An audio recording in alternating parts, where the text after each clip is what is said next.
చాలా మందికి సాధారణంగా చిన్నతనంలో ఫిట్స్ అనేది వస్తూ ఉంటాయి. కొంతకాలం ట్రీట్మెంట్ తీసుకున్నాకనే తగ్గుతుంటాయి. కానీ కొంతమందిలో గర్భిణీ అయిన తర్వాత వాళ్ళకి ఫిట్స్ రావటం అనేది స్టార్ట్ అవుతాయి. కొంతమందికి డెలివరీ అయినాక తగ్గిపోతాయి. కానీ కొంతమందికి ఆ ఫిట్స్ కంటిన్యూ అవుతుంటాయి.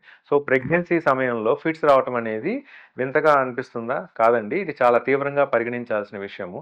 సో, దీనినే మనం ఎక్లాంప్సియా అంటారు. సో, ఎందుకు వస్తుందంటే ప్రెగ్నెన్సీ సమయంలో బీపీ గనక చాలా రైజ్ అయ్యి, చాలా ఎక్కువ తీవ్రతలో రక్తపోటు స్థాయి ఉంటే గనక అవి మెదడుని ప్రభావితం చేస్తాయి. సో, దీని మూలంగా మెదడులో హైపర్ యాక్టివిటీ అంటే మెదడులో యాక్షన్ పొటెన్షియల్స్ అనేవి చాలా తీవ్రంగా వచ్చి ఫిట్స్ రూపంలో ఇవి బయటపడుతుంటాయి. అంతేకాకుండా యూరిన్‌లో కూడా ప్రోటీన్ అనేది పోవటం జరుగుతుంది.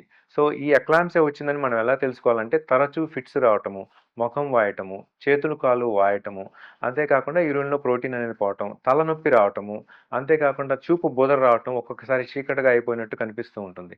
సో, ఇటువంటి లక్షణాలంటే దీన్ని ఎక్లాంప్సియా అంటారు. దీన్నే కొంతమంది గుర్రపు వాతం అని కూడా అంటూ ఉంటారు.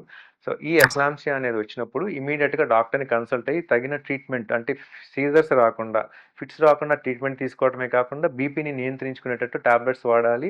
సాల్ట్ రిస్ట్రిక్షన్ అనేది చేస్తూ ఉండాలి. మంచిగా ప్రోటీన్ అనేది తీసుకుంటూ ఉండాలి. సో, ఇవన్నీ లక్షణాలు ఉన్నప్పుడు వెంటనే డాక్టర్‌ని కన్సల్ట్ అయ్యి తీసుకుంటే ఈ ఎక్లాంప్సియాని మనం తీవ్ర స్థాయికి వెళ్ళకుండా మనం కాపాడవచ్చనమాట.